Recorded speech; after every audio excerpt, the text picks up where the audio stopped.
ನನಗೆ ಪ್ರತಿದಿನ ಬಹಳಷ್ಟು ಜನ ಕೈ ಎತ್ತಿ ತಲೆ ಬಾಚ್ಕೊಳ್ಳೋದು, ಜಡೆ ಹಾಕೊಳ್ಳೋದು ಕಷ್ಟ ಆಗ್ತಾ ಇದೆ. ಶರ್ಟ್ ಹಾಕಿ ತೆಗ್ದು ಮಾಡಕ್ ಬಹಳ ಕಷ್ಟ ಆಗ್ತಾ ಇದೆ. ಸೀರೆ ಬ್ಲೌಸ್ ಹಾಕಕ್ಕೆ ಆಗ್ತಾ ಇಲ್ಲ ಡಾಕ್ಟ್ರೆ ಅಂತ ಹೇಳ್ತಿರ್ತಾರೆ. ಇನ್ನಷ್ಟು ಜನ ನನಗೆ ಒಂದು ಮಗ್ಲಲ್ಲಿ ಮಲ್ಕೊಂಡ್ರೆ ಭುಜ ನೋವು ತುಂಬಾ ಜಾಸ್ತಿ ಆಗುತ್ತೆ. ಒಂದು ಬಕೆಟ್ ಎತ್ತಿ ಈ ಕಡೆಯಿಂದ ಆ ಕಡೆ ಎತ್ತಿ ಇಡಕ್ಕೆ ಭುಜ ನೋವು ಬರ್ತಾ ಇದೆ ಡಾಕ್ಟ್ರೆ ಅಂತ ಹಲವಾರು ಜನ ಈ ತೊಂದರೆಯಿಂದ ಬಳಲ್ತಾ ಇರ್ತಾರೆ. ಈ ಭುಜದ ನೋವು ಯಾಕೆ ಬರುತ್ತೆ? ಕರೆಕ್ಟ್ ಆಗಿ ಇದನ್ನ ಅರ್ಥ ಮಾಡ್ಕೊಂಡು ಸರಿಯಾಗಿ ತಿಳ್ಕೊಳ್ಳೋದ್ರಿಂದ ಭುಜ ನೋವನ್ನ ಬೇಗ ಸರಿಪಡಿಸ್ಕೊಳ್ಳಿಕ್ಕೆ, ಹೆಚ್ಚು ತೊಂದರೆ ಆಗದೆ ಇರೋ ಹಾಗೆ ನೋಡ್ಕೊಳ್ಳಿಕ್ಕೆ ಸಾಧ್ಯ ಆಗುತ್ತೆ. ಈ ಒಳಗಡೆ ಇರುವಂತಹ ಮಾಂಸಖಂಡ ಹರಿದ್ರೆ, ಉರಿಯೂತ ಬಂದ್ರೆ ಏನಾಗುತ್ತೆ? ಫ್ರೋಸನ್ ಶೋಲ್ಡರ್ ಅಂದ್ರೆ ಏನು? ಅಥವಾ ಬೇರೆ ಕಾರಣಗಳಿಂದ ಭುಜ ನೋವು ಬರುತ್ತಾ? ನಾವೇನೇನ್ ತಪ್ಪು ಮಾಡ್ತಾ ಇದೀವಿ, ಸರಿಪಡಿಸ್ಕೊಳ್ಳಿಕ್ಕೆ ನಾವೇನೇನ್ ಮಾಡ್ಬೇಕು? ಇದನ್ನೆಲ್ಲ ತಿಳ್ಕೊಬೇಕು ಅಂದ್ರೆ ಈ ವಿಡಿಯೋನ ಕೊನೆ ತನಕ ನೋಡಿ. ನಮಸ್ಕಾರ, ನಾನು ನಿಮ್ಮ orthopaedic surgeon doctor Kishan Bhagwat.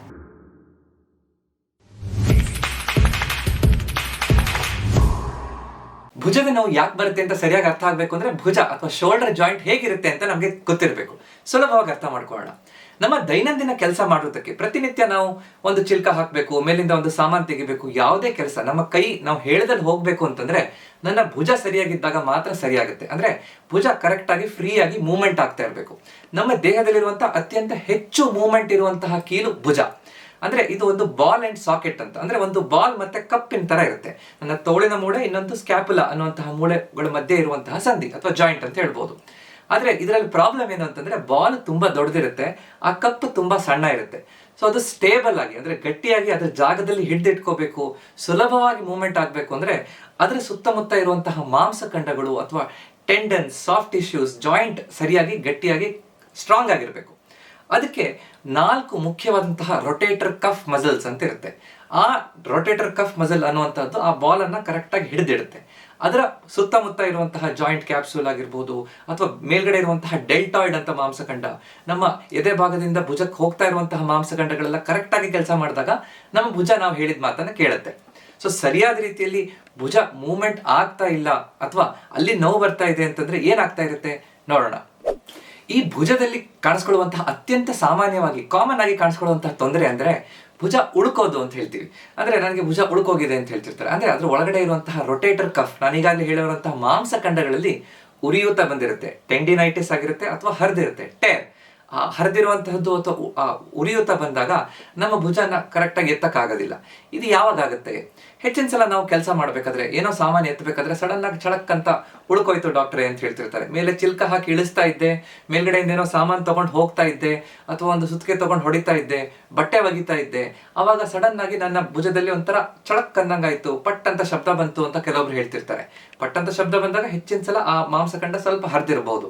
ಹೆಚ್ಚಿನ ಸಲ ಅದೇನಾಗುತ್ತೆ, ಮೂಳೆ ಮೇಲೆ ಆ ಮಾಂಸಖಂಡಗಳು ರಬ್ ಆಗೋದ್ರಿಂದ, ಎಷ್ಟೊಂದು ಮಾಂಸಖಂಡಗಳು ಭುಜವನ್ನು ಕರೆಕ್ಟ್ ಆಗಿ ಇಟ್ಕೊಳ್ಳೋಕೆ ಮೂವ್ಮೆಂಟ್ ಹೆಚ್ಚಾಗಿರೋದ್ರಿಂದ ಅದು ಒಂದಕ್ಕೊಂದು ತಿಕ್ಕುತ್ತೆ.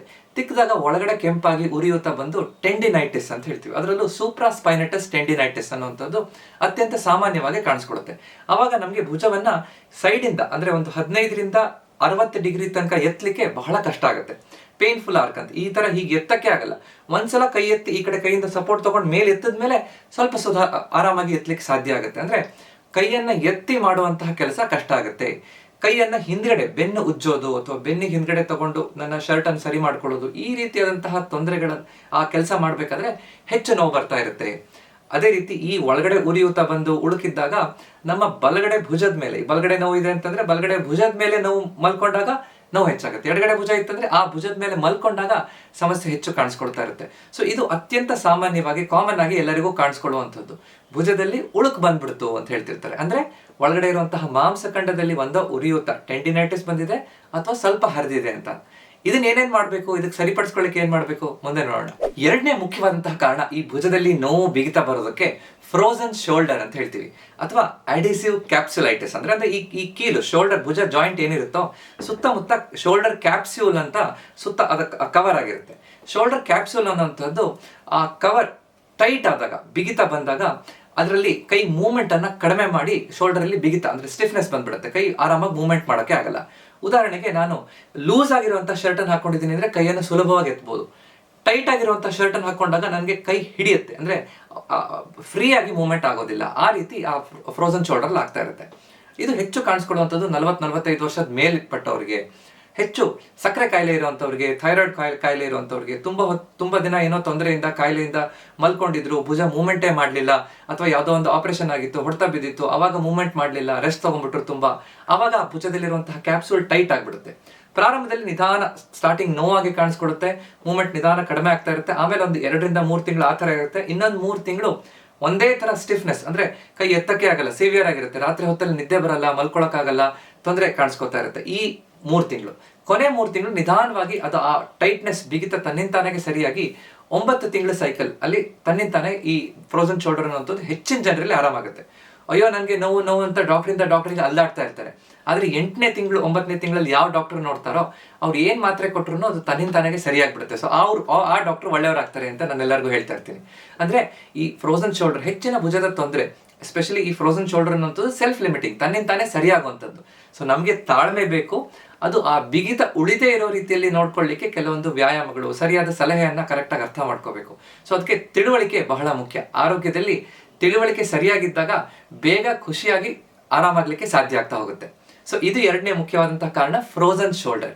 ಈ ತೊಂದರೆ ಬಂತು ಅಂದ್ರೆ ಶುಗರ್ ಇದೆಯಾ ಅಂತ ನೋಡ್ಕೋಬೇಕು. ಯಾಕಂದ್ರೆ ಹೆಚ್ಚಿನವ್ರಿಗೆ ಶುಗರ್ ಅಂದ್ರೆ ಸಕ್ಕರೆ ಕಾಯಿಲೆ ಇರುವಂತವ್ರಿಗೆ ಈ ಸಮಸ್ಯೆ ಹೆಚ್ಚು ಕಾಣಿಸ್ಕೊಳ್ಳುವಂಥದ್ದು. ಸೊ ಸಕ್ಕರೆ ಕಾಯಿಲೆ ಇದೆಯಾ ಅಂತ ಬ್ಲಡ್ ಟೆಸ್ಟ್ ಮಾಡಿಸ್ಕೊಳ್ಳೋದ್ರಿಂದ ಅನುಕೂಲ ಆಗುತ್ತೆ. ಇದ್ರೆ ಬೇಗ ತಿಳಿಸ್ಕೊಂಡು ಅದಕ್ಕೆ ಸರಿಯಾಗಿ ಟ್ರೀಟ್ಮೆಂಟ್ ಕೊಡೋದ್ರಿಂದ, ಸಕ್ಕರೆ ಕಾಯಿಲೆ ಮೇಂಟೈನ್ ಮಾಡೋದ್ರಿಂದನೂ ಈ ಭುಜದ ಈ ಬಿಗಿತ ಅನ್ನುವಂಥದ್ದು ಬೇಗ ರಿಕವರ್ ಆಗ್ಲಿಕ್ಕೆ ಸಾಧ್ಯ ಆಗುತ್ತೆ. ಹೆಚ್ಚಿನವರಿಗೆ ಈ ಭುಜದ ನೋವು ಈ 2 ಕಾರಣಗಳಿಂದ ಕಾಣಿಸ್ಕೊಳ್ತಾ ಇರುತ್ತೆ. ಆದ್ರೆ 3ನೇ ಮುಖ್ಯವಾದಂತಹ ಕಾರಣ, ಎಲ್ಲರಿಗೂ ಗೊತ್ತಿಲ್ಲದೆ ಇರುವಂತಹ ಕಾರಣ, ಬೇರೆ ಕಾಯಿಲೆ ಅಥವಾ ಬೇರೆ ಕಡೆಯಿಂದ ನೋವು ಶುರುವಾಗಿ ಭುಜದಲ್ಲಿ ಅದು ಕಾಣಿಸ್ಕೊತಾ ಇರುತ್ತೆ. ಏನಿದು? ರೆಫರ್ಡ್ ಪೇನ್ ಅಂತ ಹೇಳ್ತೀವಿ. ಅಂದ್ರೆ ನಮ್ಮ ಕುತ್ತಿಗೆ, ಸರ್ವೈಕಲ್ ಸ್ಪೈನ್, ಕುತ್ತಿಗೆ ಬೆನ್ಹುರಿಯಲ್ಲಿ ಅಲ್ಲಿ ಬರ್ತಾ ಇರುವಂತಹ ಸ್ಪೈನಲ್ ಕಾರ್ಡ್ ಅಥವಾ ನರಗಳಲ್ಲಿ ತೊಂದರೆ ಇದ್ರೆ, ಕುತ್ತಿಗೆಯಲ್ಲಿ ನರ ಒತ್ತತ್ತು ಅಂದ್ರೆ ಆ ನರ ಎಲ್ಲೆಲ್ಲಿ ಹೋಗುತ್ತೋ ಅಲ್ಲೆಲ್ಲ ನೋವು ಕಾಣಿಸ್ಕೊಳ್ಳುತ್ತೆ. ಅಂದ್ರೆ ನಮ್ಮ ಕುತ್ತಿಗೆಯಲ್ಲಿರುವಂತಹ ಡಿಸ್ಕ್ ಸಮಸ್ಯೆ ಇದೆ, ಅಲ್ಲಿ ಭುಜಕ್ಕೆ ಬರ್ತಾ ಇರುವಂತಹ ನರ, ಆ ಕುತ್ತಿಗೆಯಿಂದ ಬರ್ತಾ ಇರುವಂತಹ ನರದ ಮೇಲೆ ಅಲ್ಲಿ ಒತ್ತಡ ಇದೆ ಅಂತಂದಾಗ ನೋವು, ಸೆಳೆತ, ಉರಿ ಬರುವಂತಹದ್ದು, ಕಚ್ ಎಳೆಯುವಂತಹದ್ದು ಭುಜದಲ್ಲಿ ಕಾಣಿಸ್ಕೋಬಹುದು. ಅದು ಬಲಗಡೆ ಇದ್ರೆ ಬಲಗಡೆ ಭುಜಕ್ಕೆ ಕಾಣಿಸ್ಕೊಳ್ಳುತ್ತೆ, ಎಡಗಡೆ ಇದ್ರೆ ಎಡಗಡೆ ಭುಜಕ್ಕೆ ಕಾಣಿಸ್ಕೊಳ್ಳುತ್ತೆ.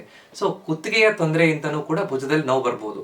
ಸೊ ನಮ್ಗೆ ಬೆಳಗ್ಗೆ ಕುತ್ತಿಗೆ ಮೂವ್ಮೆಂಟ್ ಕಷ್ಟ ಆಗ್ತಾ ಇದೆ, ಕುತ್ತಿಗೆಯಿಂದ ಕೈಗೆ ಬರ್ತಾ ಇರುವಂತಹ ನೋವು, ಕೈ ಎಲ್ಲ ಸೆಳೆತ ಬರ್ತಾ ಇದೆ, ಕರೆಂಟ್ ಹೊಡೆದಂಗೆ ಆಗೋದು, ಜುಮ್ ಬರೋದು, ಮರಗಟ್ಟುವಂತಹದ್ದು, ಈ ಎಲ್ಲ ತೊಂದರೆ ಇದೆ ಅಂದ್ರೆ ಕುತ್ತಿಗೆಯಿಂದ ಬರ್ತಾ ಇರುವಂತಹ ನರದ ನೋವಿಂದ ಭುಜಕದಲ್ಲಿ ಕಾಣಿಸ್ಕೊತಾ ಇದೆ ಸಮಸ್ಯೆ ಅಂತ.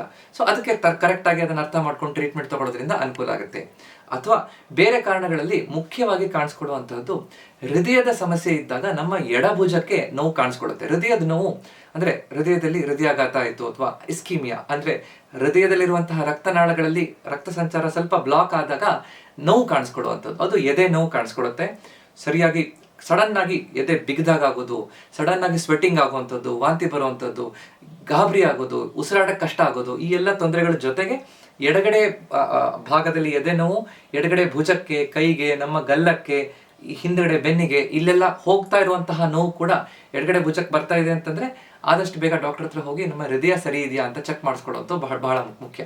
ಅದು ಎಡಗಡೆ ಭುಜದಲ್ಲಿ ಕಾಣಿಸ್ಕೊಳ್ಳುವಂಥದ್ದು. ಅದೇ ಬಲಗಡೆ ಭುಜದಲ್ಲಿ ಮಾತ್ರ ಶಾರ್ಪ್ ಪೇನ್ ಇದೆ, ನನಗೆ ಹೊಟ್ಟೆ ಉಬ್ರ ಬರ್ತಾ ಇದೆ, ಹೊಟ್ಟೆ ಒಂಥರ ವಾಂತಿ ಬರೋದು, ಸರಿಯಾಗಿ ಜೀರ್ಣ ಆಗ್ತಾ ಇಲ್ಲ, ಈ ಎಲ್ಲ ತೊಂದರೆ ಇದೆ, ಹೊಟ್ಟೆ ನೋವು ತುಂಬಾ ಇದೆ, ಅದ್ರ ಜೊತೆಗೆ ಭುಜ ನೋವು, ಬಲಗಡೆ ಭುಜದ ನೋವು ಇದೆ ಅಂತಂದ್ರೆ ಗಾಲ್ ಬ್ಲಾಡರ್ ಅನ್ನುವಂತಹ ಗ್ರಂಥಿಯಲ್ಲಿ, ನಮ್ಮ ಲಿವರ್ ಕೆಳಗಡೆ ಇರುವಂತಹ ಗಾಲ್ ಬ್ಲಾಡರ್ ಅಲ್ಲಿ ಸಮಸ್ಯೆ ಇದ್ದಾಗ, ಅಲ್ಲಿ ಉರಿಯೂತ ಬಂದಾಗ ಅಥವಾ ಅದರ ತೊಂದರೆ ಇದ್ದಾಗ ಕೂಡ ಬಲಗಡೆ ಭುಜಕ್ಕೆ ನೋವು ಕಾಣಿಸ್ಕೊಳ್ಳುತ್ತೆ. ಯಾಕಂದ್ರೆ ಈ ಭುಜಕ್ಕೆ, ಬಲಗಡೆ ಭುಜಕ್ಕೆ ಬರ್ತಾ ಇರುವಂತಹ ನರ ಮತ್ತು ಆ ಗಾಲ್ ಬ್ಲಾಡರ್ಗೆ ಹೋಗ್ತಾ ಇರುವಂತಹ ನರ ಒಂದೇ ಆಗಿರುತ್ತೆ. ಸೊ ಅದು ಇರಿಟೇಟ್ ಆದಾಗಲೂ ಕೂಡ ಈ ಭಾಗದಲ್ಲಿ ಆ ತೊಂದರೆ ಕಾಣಿಸ್ಕೋಬಹುದು. ಸೊ ನಮ್ಮ ಕುತ್ತಿಗೆ, ಹೃದಯ, ಗಾಲ್ ಬ್ಲಾಡರ್, ಈ ತರ ಹಲವಾರು ಬೇರೆ ಕಡೆಗಳಿಂದ ಕೂಡ ಈ ಭುಜದಲ್ಲಿ ಕಾಣಿಸ್ಕೊಳ್ಳುವಂತಹ ನೋವು ಬರ್ತಾ ಇರಬಹುದು. ಇದು ಬಹಳ ಕಡಿಮೆ. ಅಂದ್ರೆ ಈ ತರ ನೋವು, ಭುಜ ನೋವು ಬಂತು ಅಂತ ತಕ್ಷಣ ನನ್ನ ಹಾರ್ಟ್ ತೊಂದರೆ ಆಗಿದೆ ಅಥವಾ ಗಾಲ್ ಬ್ಲಾಡರ್ ಸಮಸ್ಯೆ ಆಗಿದೆ ಅಂತ ಅಲ್ಲ. ಆದ್ರೆ ಮೊದಲು ಹೇಳಿರುವಂತಹದ್ದು ಅಂದ್ರೆ ಮಾಂಸಖಂಡದ ತೊಂದರೆ, ಉಳುಕು ಅಥವಾ ಉರಿಯೂತ ಬರೋದು ಅಥವಾ ಭುಜದಲ್ಲಿ ಬಿಗಿತ ಬರುವಂತದ್ದು ಅತ್ಯಂತ ಸಾಮಾನ್ಯವಾಗಿ ಕಾಣಿಸ್ಕೊಳ್ಳುವಂಥದ್ದು. ಸೊ ಈ 3 ಮುಖ್ಯವಾದಂತಹ ಕಾರಣಗಳನ್ನು ತಿಳ್ಕೊಂಡ ನಂತರ ಇದನ್ನ ನಾವು ದಿನನಿತ್ಯ ಈ ತರ ತೊಂದರೆ ಆಗಬಾರ್ದು ಅಂತಂದ್ರೆ ನಮ್ಮ ದಿನಚರಿಯಲ್ಲಿ ಯಾವ ತಪ್ಪುಗಳನ್ನ ಮಾಡಬಾರ್ದು ಅಥವಾ ಈ ತೊಂದರೆ ಕಾಣಿಸ್ಕೊಂಡ್ರೆ ಅದನ್ನ ಹೇಗೆ ಸರಿಪಡಿಸ್ಕೊಳ್ಳೋದು ಅರ್ಥ ಮಾಡ್ಕೊಳ್ಳೋಣ. ನಮ್ಗೆ ಗೊತ್ತಿಲ್ಲದೆ ಮಾಡ್ತಾ ಇರುವಂತಹ 5 ತಪ್ಪುಗಳಿಂದ ನಮ್ಮ ಭುಜದ ನೋವು ಹೆಚ್ಚಾಗ್ತಾ ಇರುತ್ತೆ.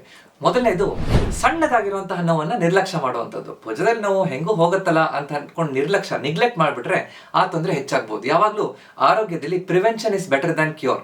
ಅಂದ್ರೆ ಆರೋಗ್ಯ ಆ ತೊಂದರೆ ಬರದೇ ಇರೋ ರೀತಿಯಲ್ಲಿ ನೋಡ್ಕೊಳ್ಳೋದೇ ಬಹಳ ಒಳ್ಳೆಯದು. ಸಣ್ಣದಾಗಿ ಬಂದಾಗ, ಅಂದ್ರೆ ಸಣ್ಣ ಬೆಂಕಿ ಇದ್ದಾಗ ಕಡಿಮೆ ನೀರಲ್ಲಿ ಆರಿಸ್ಬೋದು. ಅದೇ ಬೆಂಕಿ ಹೆಚ್ಚಾದಾಗ ಹೆಚ್ಚು ನೀರು ಬೇಕಾಗುತ್ತೆ, ಅಲ್ಲಿ ಆಲ್ರೆಡಿ ಸುಟ್ಟು ಹೋಗ್ಬಿಟ್ಟಿರುತ್ತೆ. ಸೊ ಅದಕ್ಕೋಸ್ಕರ ಆದಷ್ಟು ಬೇಗ ಈ ತರ ನೋವು ಇದ್ದಾಗ ಯಾಕೆ ಬರ್ತಾ ಇದೆ ಅಂತ ತಿಳ್ಕೊಳ್ಳುವಂತಹದ್ದು ನಾವು ಸರಿ ಮಾಡಬೇಕು. ಈ ತಪ್ಪನ್ನ ಯಾರು ಮಾಡಬಾರ್ದು. ಎರಡನೇ ತಪ್ಪು, ಭುಜದಲ್ಲಿ ನೋವಿದ್ದಾಗ ಆ ಕಡೆ ಮಲ್ಕೊಳ್ಳುವಂಥದ್ದು. ಅಂದ್ರೆ ಬಲಭುಜದಲ್ಲಿ ನೋವಿದ್ದಾಗ ಬಲಗಡೆ ಮಲ್ಕೊಳ್ಳೋದ್ರಿಂದ, ಅಥವಾ ಎಡಭುಜದಲ್ಲಿ ನೋವಿದ್ದಾಗ ಎಡಗಡೆ ಮಲ್ಕೊಳ್ಳೋದ್ರಿಂದ ಆ ಕಡೆ ಮಲ್ಕೊಂಡಿದ್ದಾಗ ಅಲ್ಲಿ ಒತ್ತಡ ಬಿದ್ದು ರಕ್ತ ಸಂಚಾರ ಕಡಿಮೆ ಆಗುತ್ತೆ. ಈ ಮಾಂಸಖಂಡ ಟೆಂಡನ್ ಇಂದ ಬರ್ತಾ ಇರುವಂತಹ ನೋವು ಇನ್ನಷ್ಟು ಹೆಚ್ಚಾಗುತ್ತೆ. ರಾತ್ರಿ ನಿದ್ದೆನೆ ಬರಲ್ಲ, ಒಂಥರ ಕಚ್ ಎಳಿಯುತ್ತೆ, ಚುಟ್ಟು ಅಂತ ಇರುತ್ತೆ ಅಂತ ಹೇಳ್ತಿರ್ತಾರೆ. ಸೊ ಯಾವ ಕಡೆ ಮಲ್ಕೋಬೇಕು ಅನ್ನೋದಕ್ಕೆ ಸುಲಭ ಉತ್ತರ, ನಿಮಗೆ ಯಾವ ಕಡೆ ನೋವು ಇದೆಯೋ ಆ ಬದಿಗೆ ಮಲ್ಕೋಬಾರ್ದು. ಸೊ ಬಲಗಡೆ ನೋವಿದ್ರೆ ಎಡಭುಜದಲ್ಲಿ ಎಡಬಗ್ಲಲ್ಲಿ ಮಲ್ಕೋಬೇಕು, ಎಡಗಡೆ ನೋವಿತ್ತಂದ್ರೆ ಬಲಬಗ್ಲಲ್ಲಿ ಮಲ್ಕೋಬೇಕು. ಅದ್ರ ಜೊತೆಗೆ ಆ ನೋವಿರುವಂತಹ ಭುಜ ಮೇಲ್ಗಡೆ ಬಂದಾಗ ಒಂದು ದಿಂಬನ್ನ ಎದುರುಗಡೆ ಇಟ್ಕೊಂಡು ಅದನ್ನ ನಾವು ಹೀಗೆ ಹಾಕೊಂಡು ಅದರ ಮೇಲೆ ಸಪೋರ್ಟ್ ಮಾಡ್ಕೊಂಡು ಮಲ್ಕೊಂಡಾಗ ಆರಾಮಾಗಿ ಮಲ್ಕೊಳ್ಳಿಕ್ಕೆ ಸಾಧ್ಯ. ನಾವು ಒಂದ್ ಮಗ್ಲಲ್ಲಿ ಮಲ್ಕೊಂಡಾಗ ಒಂದು ತೆಳು ದಿಂಬು ನಮ್ಮ ಕುತ್ತಿಗೆಗೆ ಸಪೋರ್ಟ್ ಮಾಡ್ಕೊಂಡು ಈ ತರ ಇದ್ದಾಗ ಸಾಧ್ಯ ಆಗುತ್ತೆ, ಆರಾಮಾಗಿ ಮಲ್ಕೋಬಹುದು. ಭುಜದ ನೋವು ಇದ್ದಾಗ ಹೇಗೆ ಮಲ್ಕೋಬೇಕು ಅಂತ ಡೀಟೇಲ್ಡ್ ಆಗಿ ನಾನೊಂದು ವಿಡಿಯೋ ಮಾಡಿದ್ದೀನಿ. ಆ ವಿಡಿಯೋದಲ್ಲಿ ನೋಡಿದ್ರೆ ನಿಮಗೆ ಡೀಟೇಲ್ಸ್ ಅರ್ಥ ಆಗುತ್ತೆ. ಇದು ನಾವು ಹೆಚ್ಚಿನವ್ರು ಮಾಡ್ತಾ ಇರುವಂತ ಎರಡನೇ ತಪ್ಪು ಅಂತ ಹೇಳ್ಬೋದು. ಮೂರನೇ ತಪ್ಪು, ನಾವು ಪ್ರತಿದಿನ ನಾವು ಆರಾಮಾಗಿ ಕೂತ್ಕೊಂಡೇ ಕೆಲಸ ಮಾಡ್ತಾ ಇರ್ತೀವಿ. ಹೆಚ್ಚಿನ ವಾರ ಶನಿವಾರ ಭಾನುವಾರ ಮನೇಲಿ ಏನೋ ಕೆಲಸ ಮಾಡಬೇಕು, ಅಥವಾ ಬೆಂಗಳೂರಲ್ಲಿ ಕೆಲಸ ಮಾಡ್ತಿರ್ತಾರೆ, ಊರಿಗೆ ಬಂದ್ಬಿಡ್ತಾರೆ. ಊರಿಗೆ ಬಂದಾಗ ಅಥವಾ ತೋಟಕ್ಕೆಲ್ಲೋ ಹೋದಾಗ ಕೆಲಸ ಮಾಡಬೇಕು ಅಂತ ಸಡನ್ ಆಗಿ ಕೆಲಸ ಮಾಡಕ್ ಹೋದಾಗ ಭುಜದಲ್ಲಿ ನೋವು ಕಾಣಿಸ್ಕೊಡುವಂಥದ್ದು ಸಾಮಾನ್ಯವಾಗಿ ಕಾಣಿಸ್ಕೊಡುತ್ತೆ. ಸೊ ನಾವು ಫಿಸಿಕಲ್ ಆಗಿ ಏನಾದ್ರೂ ಎಕ್ಸರ್ಸೈಸ್ ಮಾಡ್ಬೇಕಾದ್ರೆ ಅಥವಾ ಕೆಲಸ ಮಾಡ್ಬೇಕಾದ್ರೆ ನಮ್ಮ ಬಾಡಿ ವಾರ್ಮ್ ಅಪ್ ಆಗಿರ್ಬೇಕು. ಅಂದ್ರೆ ಮಾಂಸಖಂಡಗಳಿಗೆ ರಕ್ತ ಸಂಚಾರ ಚೆನ್ನಾಗಿ ಆಗ್ತಾ ಇದ್ದಾಗ, ಮಾಂಸಖಂಡಗಳು ರೆಡಿ ಇದ್ದಾಗ ಅಲ್ಲಿ ಏಟ್ ಬೀಳುವಂತಹದ್ದು, ಉಳುಕು ಬರುವಂತಹದ್ದು, ತೊಂದರೆ ಆಗುವಂಥದ್ದು, ಉರಿಯೂತ ಆಗುವಂಥದ್ದು ಕಡಿಮೆ. ಸೊ ಅದಕ್ಕೋಸ್ಕರ ಬಾಡಿಯನ್ನ ವಾರ್ಮ್ ಅಪ್ ಮಾಡಬೇಕು. ನಾವು ಕೆಲಸ ಮಾಡೋಕ್ಕಿಂತ ಮುಂಚೆ ಹೆವಿ ಕೆಲಸ, ಬಿಗಿ ಕೆಲಸ, ಭಾರ ಎತ್ತೋದು, ಸಡನ್ ಆಗಿ ಏನೋ ಸುತ್ತಿಗೆ ತಗೊಂಡು ಹೊಡೆಯೋದು, ಕತ್ತಿ ತಗೊಂಡು ಕಟ್ ಮಾಡುವಂಥದ್ದು, ಈ ರೀತಿ ಕೆಲಸ ಮಾಡೋಕ್ಕಿಂತ ಮೊದಲು ನಮ್ಮ ಭುಜವನ್ನ ಒಂದ್ ಸ್ವಲ್ಪ ರೋಲ್ ಮಾಡಿಕೊಂಡು, ಸ್ವಲ್ಪ ಮೂವ್ಮೆಂಟ್ ಮಾಡಿ, ಸ್ವಲ್ಪ ವಾಕಿಂಗ್ ಮಾಡಿ, ಭುಜಕ್ಕೆ ರಕ್ತ ಸಂಚಾರ ಹೆಚ್ಚಿಸಿ ಬಾಡಿ ರೆಡಿಯಾಗಿ ಕೆಲಸ ಮಾಡಿದಾಗ ಈ ತರ ತೊಂದರೆ ಆಗುವಂಥದ್ದು, ಏಟ್ ಬೀಳುವಂಥದ್ದು ತೊಂದರೆ ಕಡಿಮೆ ಅಂತ ಅರ್ಥ ಮಾಡ್ಕೋಬೇಕು. ಸೊ ಇದು ಹೆಚ್ಚಿನವ್ರು ಮಾಡ್ತಾ ಇರುವಂತಹ ಮೂರನೇ ದೊಡ್ಡ ತಪ್ಪು. ಅದನ್ನ ನಾವು ಮಾಡಬಾರದು. ನಾಲ್ಕನೇ ತಪ್ಪು, ನಾವು ಮೊಬೈಲ್ ಅಥವಾ ಲ್ಯಾಪ್ಟಾಪ್ ಮುಂದೆ ಹೆಚ್ಚಿನ ಜೀವನ ಕಳೆದು ಬಿಡ್ತೀವಿ. ಆ ತರ ನೋಡ್ತಾ ಇದ್ದಾಗ ನಮಗೆ ಗೊತ್ತಿಲ್ಲದೆ ನಮ್ಮ ಭುಜ ಮುಂದಕ್ಕೆ ಬಾಗ್ಬಿಡುತ್ತೆ, ಕುತ್ತಿಗೆ ಮುಂದೆ ಬೂನ್ ಆಗುತ್ತೆ, ಮೇಲ್ಗಡೆ ಬೆನ್ನು ಬೂನ್ ಆಗ್ತಾ ಬಂದ್ಬಿಡುತ್ತೆ. ಈ ತರ ಆದಾಗ ಫಾರ್ವರ್ಡ್ ಪಾಸ್ಚರ್, ನಮ್ಮ ಭುಜ ಆ ತರ ಇದ್ದಾಗ ಸಬ್ ಎಕ್ರೋಮಿಯಲ್ ಸ್ಪೇಸ್ ಅಂತ, ಭುಜದ ಒಳಗಡೆ ಇರುವಂತಹ ಆ ಸ್ಪೇಸ್ ಏನು ಜಾಗ ಇರುತ್ತೋ ಅದು ಸಣ್ಣ ಆಗ್ಬಿಡುತ್ತೆ. ಅವಾಗ ಅಲ್ಲಿರುವಂತಹ ಮಾಂಸಖಂಡಗಳಲ್ಲಿ ಒತ್ತಡ ಬರುತ್ತೆ. ಶೋಲ್ಡರ್ ಇಂಪಿಂಜ್ಮೆಂಟ್ ಅಂತ ಹೇಳ್ತೀವಿ. ಅಂದ್ರೆ ಕೈ ಎತ್ತಬೇಕಾದ್ರೆ ನೋವಾಗುವಂಥದ್ದು, ಇದೆಲ್ಲ ಕಾಣಿಸ್ಕೊಡುವಂಥದ್ದು ನಮ್ಮ ತಪ್ಪು ಭಂಗಿಯಿಂದ. ಸೊ ಸರಿಯಾದ ರೀತಿಯಲ್ಲಿ ನಮ್ಮ ಭುಜವನ್ನ ಕರೆಕ್ಟ್ ಆಗಿ ಇಟ್ಕೊಳ್ಳೋದ್ರಿಂದ ಈ ರೀತಿಯಾದಂತಹ ಭುಜದ ನೋವನ್ನ ಬರ್ದೇ ಇರೋ ರೀತಿಯಲ್ಲಿ ನೋಡ್ಕೊಳ್ಳಿಕ್ಕೆ ಸಾಧ್ಯ ಆಗುತ್ತೆ. ಇದು ನಾಲ್ಕನೇ ತಪ್ಪು. ಐದನೇ ಮತ್ತು ಕೊನೆ ಮುಖ್ಯವಾದಂತಹ ತಪ್ಪು, ನಾನು ಇಂಟರ್ನೆಟ್ ಅಲ್ಲಿ, ಯೂಟ್ಯೂಬ್ ಅಲ್ಲಿ ನೋಡ್ಕೊಂಡು, ಇನ್ಸ್ಟಾಗ್ರಾಮ್, ಯೂಟ್ಯೂಬ್ ಅಲ್ಲಿ ನೋಡ್ಕೊಂಡು ಭುಜದ ವ್ಯಾಯಾಮ ಮಾಡ್ತಾ ಇದ್ದೀನಿ ಅಂತ ಯಾವ್ದಾವ್ದೋ ವ್ಯಾಯಾಮ ಮಾಡಕ್ ಹೋಗ್ಬಿಡುವಂಥದ್ದು. ಸಡನ್ ಆಗಿ ನಾವು ಜರ್ಕ್ ಕೊಟ್ಟು ನಮ್ಗೆ ಏನ್ ಕಾರಣದಿಂದ ಆಗ್ತಾ ಇದೆ ಅಂತ ತಿಳ್ಕೊಳ್ಳದೆ ಏನೋ ವ್ಯಾಯಾಮ ಮಾಡೋದ್ರಿಂದ ನಮ್ಮ ನೋವು ಇನ್ನಷ್ಟು ಹೆಚ್ಚಾಗ್ಬೋದು. ಸೊ ಈ ಫ್ರೋಸನ್ ಶೋಲ್ಡರ್, ಭುಜದ ಬಿಗಿತಾ ಇದ್ದಾಗ ಯಾವ 9 ವ್ಯಾಯಾಮಗಳನ್ನ ಮಾಡಬೇಕು ಅಂತ ನಾನು ಮಾಡಿರುವಂತಹ ವಿಡಿಯೋನ 6 ಲಕ್ಷಕ್ಕಿಂತ ಹೆಚ್ಚು ಜನ ನೋಡಿ ನೀವು ಪ್ರೀತಿಯನ್ನ ತೋರಿಸಿದಿರಿ. ಸೊ ಸರಿಯಾದ ರೀತಿಯಲ್ಲಿ ಫ್ರೋಸನ್ ಶೋಲ್ಡರ್ಗೆ ಆ ವಿಡಿಯೋ ನೋಡಿದ್ರೆ ನೀವು ಮಾಡ್ತಾ ಇರುವಂತಹ ವ್ಯಾಯಾಮಗಳನ್ನ ಕರೆಕ್ಟ್ ಆಗಿ ಮಾಡ್ಬೋದು. ಸೊ ಈ ವಿಡಿಯೋದಲ್ಲಿ ಈ 9 ವ್ಯಾಯಾಮಗಳನ್ನ ನೀವು ಕರೆಕ್ಟ್ ಆಗಿ ಮಾಡೋದ್ರಿಂದ ಫ್ರೋಸನ್ ಶೋಲ್ಡರ್ ಸರಿಯಾಗುತ್ತೆ. ಸೊ ಈ ತರ ಕರೆಕ್ಟ್ ಆಗಿ ಕಾರಣ ಕಂಡಿಡ್ಕೊಂಡು ಸರಿಯಾದ ವ್ಯಾಯಾಮಗಳನ್ನ ಮಾಡೋದ್ರಿಂದ ನಮ್ಗೆ ಅನುಕೂಲ ಆಗುತ್ತೆ. ಅದನ್ನ ನಾವು ಮರಿಬಾರ್ದು. ಸೊ ಈ ರೀತಿ ಭುಜ ನೋವು ಬಂದಾಗ ನಾವು ಏನೇನ್ ಮಾಡ್ಬೇಕು? ಈ ಮಾಂಸಖಂಡ ಅಥವಾ ಮೂಳೆಗಳಲ್ಲಿ ಸಡನ್ ಆಗಿ ಶುರುವಾಗುವಂತಹ ನೋವು ಬಂದಾಗ ನಾವು ಒಂದು 2-3 ದಿನ ರೆಸ್ಟ್ ತಗೋಬೇಕು. ಉರಿಯೂತ ಕಡಿಮೆ ಆಗುತ್ತೆ. ನಂತರ ಜೆಂಟಲ್ ಎಕ್ಸರ್ಸೈಸ್, ನಿಧಾನವಾಗಿ ನಮ್ಮ ಭುಜವನ್ನ ಮೂವ್ಮೆಂಟ್ ಮಾಡ್ಲಿಕ್ಕೆ ಶುರು ಮಾಡಬೇಕು. ಅದನ್ನ ಹಾಗೆ ತುಂಬಾ ದಿನ ರೆಸ್ಟ್ ಕೊಟ್ಬಿಟ್ರೆ ಮಾಂಸಖಂಡಗಳು ವೀಕ್ ಆಗ್ತಾ ಹೋಗ್ಬಿಡುತ್ತೆ. ಸೊ ಸರಿಯಾದ ರೀತಿಯಲ್ಲಿ ಕರೆಕ್ಟ್ ಆಗಿ ಗೈಡೆಡ್ ಎಕ್ಸರ್ಸೈಸ್ ಮಾಡುವಂಥದ್ದು ಬಹಳ ಮುಖ್ಯ. ಈ ಫ್ರೋಸನ್ ಶೋಲ್ಡರ್ ಇದ್ದಾಗ ನಮಗೆ ತಾಳ್ಮೆ ಬೇಕು. ಸರಿಯಾದ ರೀತಿಯಲ್ಲಿ ಶುಗರ್ ತೊಂದರೆ ಇದೆಯಾ ಅಂತ ನೋಡ್ಕೊಂಡು ಕರೆಕ್ಟ್ ಆಗಿ ವ್ಯಾಯಾಮದ ಪ್ರೋಟೋಕಾಲ್ನ ಅರ್ಥ ಮಾಡ್ಕೊಂಡು ತಾಳ್ಮೆಯಿಂದ ಮುಂದುವರೆದಾಗ ಅನುಕೂಲ ಆಗ್ತಾ ಹೋಗುತ್ತೆ. ಬೇರೆ ಕಡೆಯಿಂದ ನೋವು ಬರ್ತಾ ಇದೆ ಅಂತ, ಆ ತರ ತೊಂದರೆಗಳು ಕಾಣಿಸ್ಕೊತಾ ಇದೆ ಅಂತ ಅದನ್ನ ಕರೆಕ್ಟ್ ಆಗಿ ಗುರುತಿಸಿ ಅದಕ್ಕೆ ಸರಿಯಾಗಿ ಉಪಶಮನ ಕರೆಕ್ಟ್ ಆಗಿ ಮಾಡಿದಾಗ ಖಂಡಿತ ಈ ಭುಜದ ನೋವು ಕೂಡ ಆರಾಮಾಗುತ್ತೆ. ಸೊ ಸರಿಯಾಗಿ ಬೇಗ ಯಾವ ಕಾರಣದಿಂದ ತೊಂದರೆ ಆಗಿದೆ ಅಂತ ಅರ್ಥ ಮಾಡ್ಕೊಳ್ಳುವಂಥದ್ದು, ತಿಳುವಳಿಕೆ ಮಾಡ್ಕೊಂಡು ಗುರುತಿಸುವಂಥದ್ದು ಮೊದಲ ಹೆಜ್ಜೆ. ಅದರಲ್ಲಿ ನಾವು ಕರೆಕ್ಟಾಗಿ ಹೆಜ್ಜೆ ಇಟ್ಟರೆ ಮುಂದೆ ತನ್ನಿಂತಾನಾಗೆ ಬೇಗ ಸರಿಯಾಗ್ತಾ ಹೋಗುತ್ತೆ. ಯಾರು ಕೂಡ ತಮ್ಮ ಆರೋಗ್ಯದ ಬಗ್ಗೆ ನಿರ್ಲಕ್ಷ್ಯ ಮಾಡಬಾರ್ದು. ಸೊ ನಿಮಗೆ ನಾನು ಹೇಳಿರುವಂತಹ ಈ ಪಾಯಿಂಟ್ ಹೌದು ಅಂತ ಅನಿಸ್ತಾ ಇದ್ರೆ ಸ್ಟ್ರಾಂಗ್ ಅಂತ ದಯವಿಟ್ಟು ನನ್ನ ಈ ವಿಡಿಯೋದ ಕಮೆಂಟ್ಸ್ ಅಲ್ಲಿ ಮೆಸೇಜ್ ಮಾಡಿ. ಸೊ ನೀವು ಈ ವಿಡಿಯೋನ ಇಲ್ಲಿ ತನಕ ನೋಡಿದಿರಿ, ಹೌದು ಅಂದ್ರೆ ಈ ತೊಂದರೆಯಲ್ಲಿ, ಆರೋಗ್ಯದಲ್ಲಿ ತೊಂದರೆಯನ್ನ ಮೊದಲು ಗುರುತಿಸುವಂಥದ್ದು, ಯಾಕೆ ಆಗ್ತಾ ಇದೆ ಅಂತ ತಿಳ್ಕೊಳ್ಳುವಂಥದ್ದು ಸರಿ ಅಂತ ನೀವು ಒಪ್ಕೊಂಡಿದ್ದೀರಿ ಅಂತ ನಾನು ಅನ್ಕೋತೀನಿ. ಇನ್ನಷ್ಟು ಜನರಿಗೆ ಈ ವಿಡಿಯೋ ನೋಡಬೇಕು ಅಂತ ಉತ್ತೇಜನ ಸಿಗುತ್ತೆ. ಅದೇ ರೀತಿ ನಾನು ಪ್ರತಿದಿನ ವಾಟ್ಸ್ಆ್ಯಪ್ ಅಲ್ಲಿ ಸುಲಭವಾಗಿ ಪ್ರತಿದಿನ ಮಾಡ್ಲಿಕ್ಕೆ ಆಗುವಂತ ಒಂದೊಂದು ಹೆಲ್ತ್ ಟಿಪ್ ಅನ್ನ ಕೊಡ್ತಾ ಇದ್ದೀನಿ ಫ್ರೀಯಾಗಿ. ನಿಮ್ಮ ವಾಟ್ಸ್ಆ್ಯಪ್ ಅಲ್ಲಿ ಕೊಡ್ತಾ ಇರುವಂತಹ ಮೆಸೇಜಸ್, ಆ ಗುಂಪಿಗೆ ನೀವೇನು ಸೇರ್ಕೊಂಡಿಲ್ಲ ಅಂತಂದ್ರೆ ಪಿನ್ ಕಾಮೆಂಟ್ ಮತ್ತು ಡಿಸ್ಕ್ರಿಪ್ಷನ್ ಕೊಟ್ಟಿರುವಂತಹ ಗುಂಪಿಗೆ ನೋಡ್ಕೊಂಡು ಆ ಬಟನ್ ಅನ್ನು ಒತ್ತಿದಾಗ ನೀವು ಸೇರ್ಕೋಬಹುದು. ಅದೇ ರೀತಿ www.drkishanbhagwat.com ಅನ್ನುವಂಥ ವೆಬ್ಸೈಟ್ ಅಲ್ಲಿ ನಾನು ಮಾಡ್ತಾ ಇರುವಂತಹ ಕೋರ್ಸಸ್, ಅಂದ್ರೆ ಮಂಡಿ ನೋವಿಗೆ ಏನ್ ಮಾಡಬೇಕು, ತೂಕ ಕಡಿಮೆ ಮಾಡೋದು ಹೇಗೆ, ಈ ಕೋರ್ಸಸ್ ಗಳನ್ನ ನಾನು ಡೆವಲಪ್ ಮಾಡ್ತಾ ಇರೋದು ನಿಮ್ಗೆ ತಿಳ್ಕೊಬೇಕು ಅಂತಂದ್ರೆ ಆ ವೆಬ್ಸೈಟ್ಗೆ ಹೋದಾಗ ನೀವು ನೋಡ್ಕೋಬಹುದು. ಇವತ್ತಿನ ವಿಡಿಯೋ ನಿಮ್ಗೆ ಇಷ್ಟ ಆಯ್ತು ಅಂದ್ರೆ ದಯವಿಟ್ಟು ನನ್ನ ಈ ವಿಡಿಯೋನ ಲೈಕ್ ಮಾಡಿ, ನಿಮ್ಮ ಮನೆಯಲ್ಲಿರುವಂತಹ ಬೇರೆಯವ್ರಿಗೆ ತೋರಿಸಿ, ಅಕ್ಕಪಕ್ಕದ ಜೊತೆ ಹಂಚ್ಕೊಳ್ಳಿ. ಇದೇ ರೀತಿಯಾದಂತಹ ವಿಡಿಯೋ ನೋಡ್ಬೇಕು ಅಂತಂದ್ರೆ ನನ್ನ ಚಾನೆಲ್ನ ದಯವಿಟ್ಟು ಸಬ್ಸ್ಕ್ರೈಬ್ ಮಾಡಿ. ಯಾಕಂದ್ರೆ ನಮ್ಮ ಆರೋಗ್ಯ ನಮ್ಮ ಕೈಯಲ್ಲಿದೆ, ಅದನ್ನ ಸರಿಯಾಗಿ ಇಟ್ಕೊಳ್ಳುವಂಥದ್ದು ನಮ್ಮ ಕರ್ತವ್ಯ. ನಮಸ್ಕಾರ.